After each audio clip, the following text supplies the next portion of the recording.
Hello friends, welcome to our channel PharmaTube, and our topic is flow properties of powder.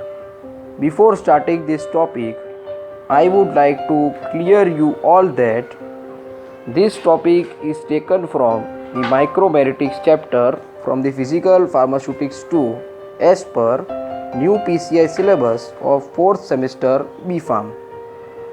So my request to you is that you please thoroughly understand this concept, as it will be very useful to you in the industrial pharmacy as well as in the physical pharmaceutics too. Now, powders may be free flowing, sticky as well as cohesive. So as a result of this, many problems are found to be seen. But briefly, mainly, we have sorted out the 5 problems which we are observing in the flow property of the powders. So here is the first problem, that powder transfer to the large equipment like hooper. Whenever we are dealing with the transfer of powders, or mainly in the granulation process in the production of tablets and capsules, we mainly use the hooper for the powder transfer. So it creates the problem in the flow of the powder. Then the second problem is that the uneven powder flow and the excess of air entrap inside the powder, leading to capping or lamination. When the powders are stored, then there are chances, if the proper storage is not done, then the air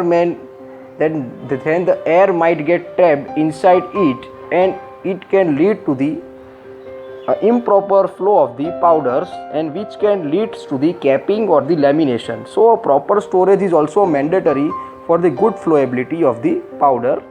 Then comes the third point, then the uneven powder flow increases the particle friction with die wall, causing lubrication problems, and increases dust contamination and causing a risk to transfer of powder. Due to the improper flow of the particles, it can also cause the lubrication problems, and so for the prevention of the lubricants, for the lubrication, we have to add some of the lubricants, and which can also increase the cost of the production, and it can also increase the dust contamination, which can affect the flowability of powder. Then comes the fourth problem, powder storage, which results in caking tendency within a vial or a bag after storage of powder. So mainly while storing the powders, and if it is a coarse dispersion like the suspension or the emulsion, and in that powder it might lead to the caking. But before storing of the powders, we should take care that we prevent the caking inside the bag or vial in which it is stored. And the fifth one, that is the separation of the small quantities of the powder from the bulk, and especially during creation of individual doses such as tableting, then encapsulation or filling of the vials, which affect the dose uniformity. So when we have to sort out or to gather out the small amount of the powders from the solid dosage forms, or to prepare the solid dosage forms like the tablets and capsules, we have to do the following procedures, like the tableting during the production of the tablets, then the encapsulation during the production of capsules. So at that time we have to withdraw the small amount of the powders, so we have to withdraw it with the proper care, so in order to prevent them from filling of the excess of the vials, which can affect the dose uniformity. So we have to handle them with care in order to maintain the flowability of the powder. Then here are the powder flow problem. In the initial diagram, or the diagram on the left hand side, you can see that the powder is flow, but it has the improper flow. And on the right hand side, when it is handled or then maintained with a container, then it is having a proper flow of the powder. So we have to deal with this powder flow problem and then work accordingly in order to prevent the flowability problems. So we can use this method. Then there are various tests to check that the flowability of the powder, and then first is the angle of repose, then second is the Osner's ratio, and third is the Carr's or the compressibility index. So upon these three tests we can know or check the flowability of the powder. Then first is the angle of repose. In the first point I have discussed the definition of angle of repose, which you can also use for the viva voice or then for writing in your examination. And so what is angle of repose? It is the maximum angle possible between the surface of pile of powder and the horizontal plane of powder. And in the below two steps I have discussed the procedure to perform the angle of repose in a very brief form. And so it is, the sample is placed inside the horizontal plane and the angle from resulting pyramid is measured. So whenever we are allowing the powder to flow from the funnel and then the pile of powder gets developed, then we get a pyramid, and in that pyramid we can measure the angle of repose, and the user normally selects the funnel orifice through which the powder flows slowly and it is measured reasonably. So for determining the angle of repose, it is the simplest procedure, and here the user normally selects the funnel, and this procedure can also be performed in the lap scale. So this is how you can perform the angle of repose by keeping a funnel at a 2-meter distance from the ground level, and then filling the funnel with the 25 gram of the powder and then filling it, and then the resulting pyramid is formed, and then from the pyramid you can determine the angle of repose. Then the next comes the Hausner's ratio. Hausner's ratio is the tap density divided by the bulk density. So before determining the Hausner's ratio, you have to obtain the tap density. And so what is tap density?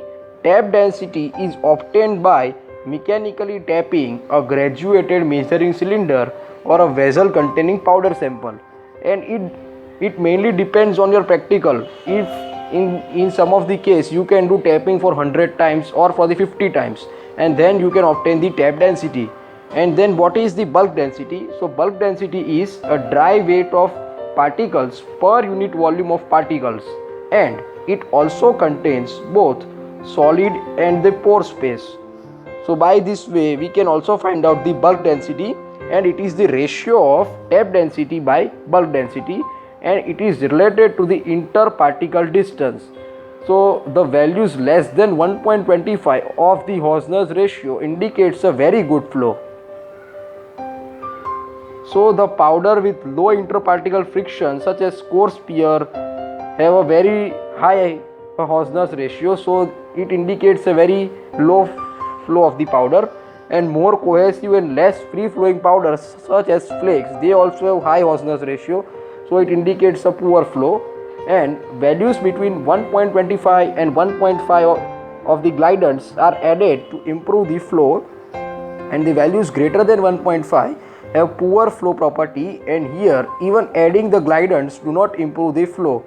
So in order to enhance the flow we have to add glidants, and the examples of glidants are the magnesium stearate, talc, kaolin, etc., which we can add in order to enhance the flow. And if the values are greater than 1.5 of the Hausner's ratio, then it is a very poor flow property, and even upon adding the glidants we do not get a proper flow.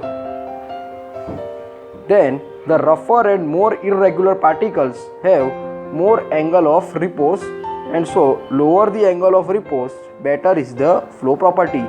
So here is the comparison given, and then based upon the angle of repose we can determine the flowability. So if the angle of repose is lower, then it indicates the higher flow property, and if the angle of repose is higher, then it indicates the poor flow property.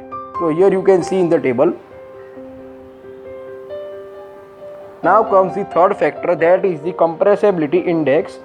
It is the volume of powder which is filled into a graduated cylinder, and it is repeatedly tapped for a known duration of time. So a fixed volume of powder is taken in a sample, and then it is fixed in a cylinder, and then it is kept, or then it is tapped for a fixed interval of time. Say for example, in some of the case we do tapping for 100 times, and then after we get a tap density, and so the volume of powder is then measured after tapping. So what is Carr's index or the compressibility index? It is the tap density minus bulk density divided by the tap density into 100. So by multiplying with 100 we get a Carr's index in percentage, and where and where bulk density is equals to weight divided by bulk volume and tap density is equals to weight divided by the true volume. So what is the true volume? True volume is the actual volume of the particle which we are using for the tapping, and the weight is the actual weight which we are taken for doing the tapping or for determining the bulk volume. So here is the relation between the powder flowability and the percentage compressibility. So if the compressibility is between the 5 to 15, it indicates the excellent flow. So from this we can come to a conclusion that if the compressibility percentage are low, then it indicates the good flow, and if the percentage of the compressibility are high, then it indicates the extremely poor flow. And so you can observe it from the table clearly. And so now the last, that is the relation between the compressibility, Hausner's ratio and flowability. So as I have mentioned earlier, that lower the compressibility index and lower the Hausner's ratio, then better is the flow property. So so you can observe that if the compressibility index is less than 10, then it indicates a very good flow, and if the Hausner's ratio is between the 1 to 1.11, then it also indicates the excellent flow. So a lower value of the compressibility index as well as the Hausner's ratio is a mandatory one for increasing the flow characters of the powders. So thank you friends for watching this video, and in the next video we will be discussing the factors affecting the flow property video. So stay tuned and so stay home and stay safe.